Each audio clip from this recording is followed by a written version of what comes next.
ಗಂಡ ಚೆನ್ನಾಗಿ ನೋಡ್ಕೊಳ್ತಾ ಇದ್ರು ಕೂಡ ಮತ್ತೊಬ್ಬನ ಮೇಲೆ ಲವ್, ಮತ್ತೊಬ್ಬನ ಸಹವಾಸವನ್ನ ಮಾಡಿ ಸಾವಿನ ಮನೆ ಸೇರಿದಂತಹ ಸುದ್ದಿ.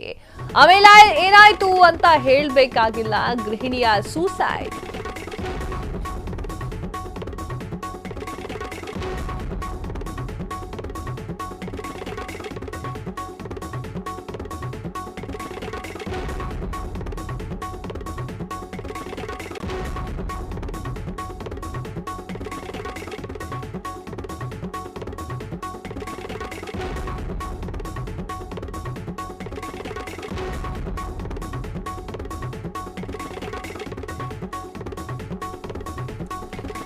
ಗಂಡ ಚೆನ್ನಾಗಿ ನೋಡ್ಕೊಳ್ತಾ ಇದ್ರು ಕೂಡ ಮತ್ತೊಬ್ಬನ ಮೇಲೆ ಲವ್, ಮತ್ತೊಬ್ಬರ ಸಹವಾಸವನ್ನ ಮಾಡಿ ಸಾವಿನ ಮನೆಗೆ ಸೇರಿದಂತಹ ಸುಂದ್ರಿ.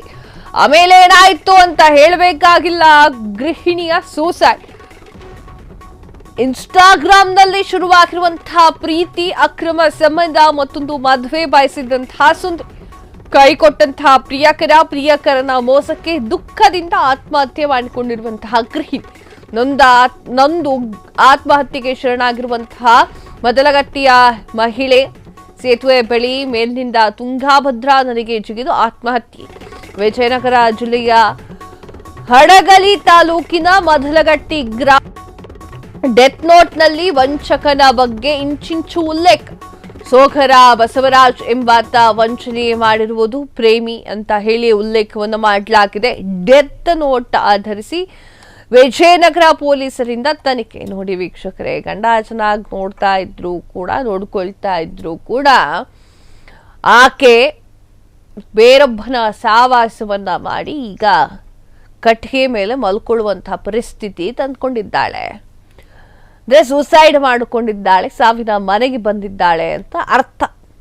ಗಂಡ ಚೆನ್ನಾಗಿ ನೋಡ್ಕೊಳ್ತಾ ಇದ್ರು ಕೂಡ ಮತ್ತೊಬ್ಬನ ಮೇಲೆ ಲವ್ ಇಟ್ಕೊಂಡಿದ್ಲು, ಮತ್ತೊಬ್ಬರ ಸವಾಸವನ್ನ ಮಾಡಿ ಸಾವಿನ ಮನೆಗೆ ಸೇರಿದ್ದಾಳೆ ಸುಂದರಿ. ಆಮೇಲೆ ಏನಾಯ್ತು ಅಂತ ನಾವೇನು ಹೇಳಬೇಕಾಗಿಲ್ಲ. ವಿಶೇಷವಾಗಿ ಹಾಗೆ ಸೂಸೈಡ್ ಮಾಡ್ಕೊಂಡಿದ್ದಾಳೆ. ಇನ್ಸ್ಟಾಗ್ರಾಮ್ನಲ್ಲಿ ಪ್ರೀತಿ ಶುರುವಾಗ್ಬಿಡುತ್ತಂತೆ. ಹಿಂಗಪ್ಪ ಅದು ನಂಬ್ತೀರಾ? ಇನ್ಸ್ಟಾಗ್ರಾಮ್ ಪ್ರೀತಿ, ವಾಟ್ಸಪ್ ಪ್ರೀತಿ ಅಲ್ಲ. ಈ ಪ್ರೀತಿ ಪ್ರೇಮಕ್ಕೆ ಈಗಿನ ಕಾಲದಲ್ಲಿ ಬೆಲೆಯೇ ಇಲ್ಲದೆ ಅಂತ ಆಗಿದೆ. ಅಕ್ರಮ ಸಂಬಂಧ, ಮತ್ತೊಂದು ಮದುವೆ ಬಯಸಿದಂತಹ ಸುಂದರಿ ಕೈಕೊಟ್ಟು ಹೋಗಿರುವಂತಹ ಪ್ರಿಯಕರನ ಮೋಸಕ್ಕೆ ದುಃಖಿತಳಾಗಿ ಆತ್ಮಹತ್ಯೆಯನ್ನ ಮಾಡಿಕೊಂಡಿದ್ದಾಳೆ.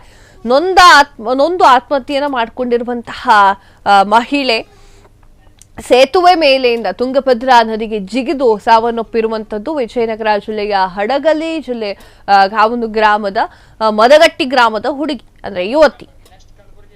ಡೆತ್ ನೋಟ್ ನಲ್ಲಿ ವಂಚಿತನ ಹೆಸರನ್ನು ಕೂಡ ಆಕೆ ಮಹಿಳೆ ಬರೆದು ಇಟ್ಟು ಸಾವನ್ನಪ್ಪಿರುವಂತದ್ದು. ಕ್ಷಣ ಕ್ಷಣದ ಸುದ್ದಿಗಳಿಗಾಗಿ ಫ್ರೀಡಂ ಟಿವಿ ಸಬ್ಸ್ಕ್ರೈಬ್ ಮಾಡಿ, ಲೈಕ್ ಮಾಡಿ ಹಾಗೂ ಫಾಲೋ ಮಾಡಿ. ಹೊಸ ಸುದ್ದಿಗಳ ನೋಟಿಫಿಕೇಶನ್ಗಾಗಿ ಬೆಲ್ ಐಕಾನ್ ಮೇಲೆ ಕ್ಲಿಕ್ ಮಾಡಿ.